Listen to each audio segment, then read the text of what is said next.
What's going on, guys? Welcome back to the 19th video in this series Mad About Python, and in this video we'll be learning how to use NumPy and Matplot library in Python using tkinter. So in this video we'll be using pie charts and histogram graphs using Matplot library, and we'll create something like this. Matplot library is a great Python library to represent data in form of graphics. It is a scientific library. It is used widely in a lot of scientific applications. You can go to their documentation page. You can see here they have a lot of graphs. You can head over to examples. As you can see, horizontal bar graph, histograms, pie charts, PSD, scatter custom, and the list just goes on. This is a great scientific tool, and you will have everything you need for matplotlib. You can head over to their documentation, and here you can see installation. In case you're not using matplotlib, you can just go to your terminal and use the pip and install matplotlib. Same way, there is a library called NumPy. NumPy is again for very high computational mathematics, and now NumPy is a library for Python language which is adding support for multi-dimensional arrays and matrices. This is also a great tool for mathematics. You can head over to NumPy also. You have their documentation, and you can simply install NumPy by using the pip command again.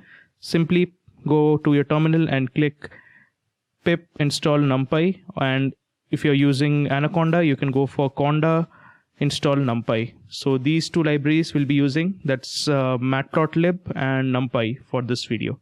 So let's get started. Now if you want to use the matplotlib after installation, you can just import it. So import matplotlib dot pyplot, because you are using for plotting, so pyplot, and you can give some short name for this and give plt. Same way for NumPy, you can go to import NumPy np, a short form for NumPy, and then it's really simple after this. So now we have to create a root widget. So we go root tk our interface, and then we have to create title dot title, and you can name this as pie chart, because the first function we'll be performing is pie chart. So pie chart, and then you can give some custom geometry to this. Root dot geometry, you can give it 500 x 500, and then you can give a custom icon also. So root dot icon bitmap, let's stick to our Apple icon. And then you can give some background. You have learned this in last video, how to give custom backgrounds to your widget. So you can go root.configure background, and you can give this gray. Fine. And after that, you will need a function and a button. When the user clicks the button, the pie chart just pops up to your widget. So we'll create a button. So b1 will be your button variable.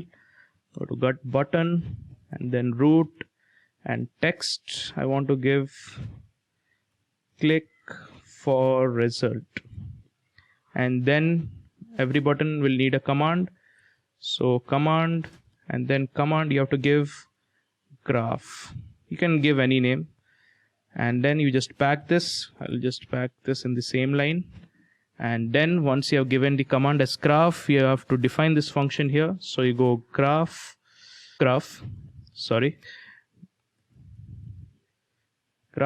and inside this, now here things get really interesting. You have to give some values which the pie chart will calculate. So I'll just name this as expression values. So expression val, you can give any name. You can give some random values here. For instance, I'll be calculating my pocket money, how it is spent. So I'll just give some values here right now.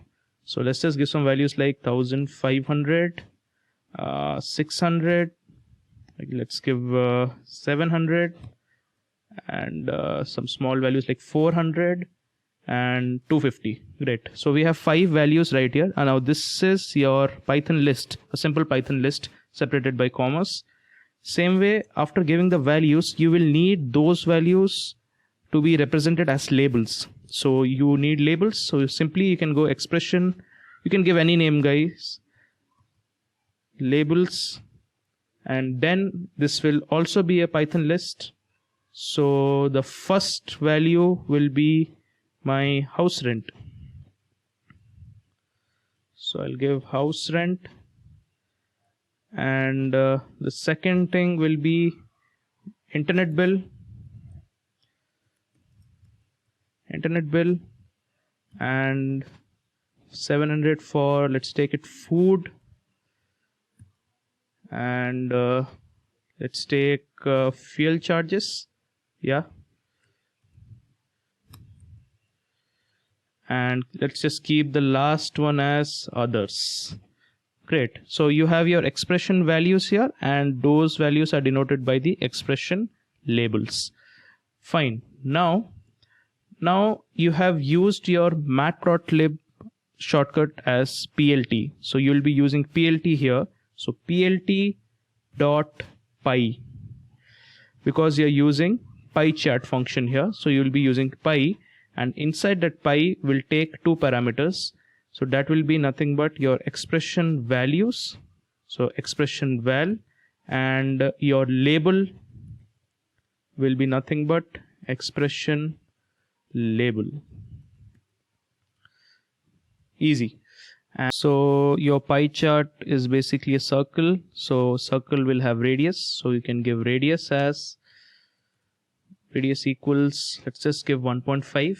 Yeah, that's fine. And I'll tell you another parameter after radius, but first we'll execute this program and then I'll come back to this part. So you have done that. Then I want my pieces to be equally distributed. So I go plt dot axis, and inside axis I want to pass equal. This is optional. If you don't do it, still it will work. And your last thing should be plot dot show, just to bring it to the screen. Let's go ahead and run this. Yeah, program is closed. So let's just run this program. You can see your root widget just pops up and it shows here click for result. When I click this, it is going to calculate, and there you go. Here's your pie chart from matplotlib. As you can see, this is a really good and interactive tool. You can see live updates on your X and Y axes. Now, as you can see, the values and the expressions you have given right here. The maximum is house rent, obviously, that is represented by blue, and you can just make out like which is the internet bill and this. In case you want to see the percentage it is occupying, I am going to add another parameter after radius. Just be careful with the notations here. It's a little complicated. It's called auto PCT. Now this is inside the documentation of matplotlib. You can head over to their website and see there are multiple keywords which is available for matplotlib.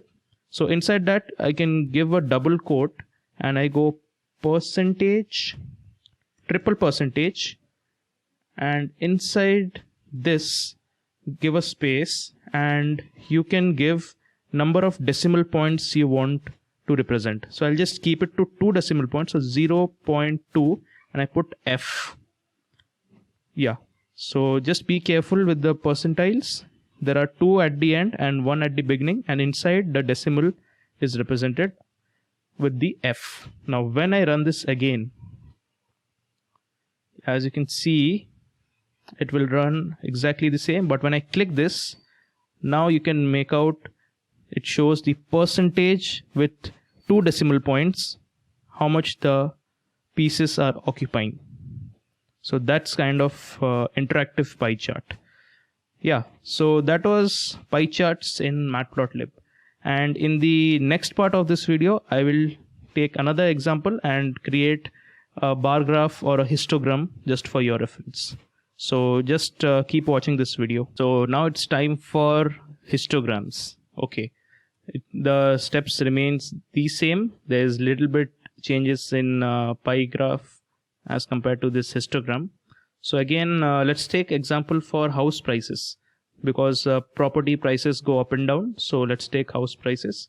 So I'll go house as my variable, and then there is np, I mean there will, what's our numpy variable is, yeah, it's mp. So we will need a complex calculation here, so we'll take np for numpy, and then I want a random distribution, so random, and then I want a normal type of distribution.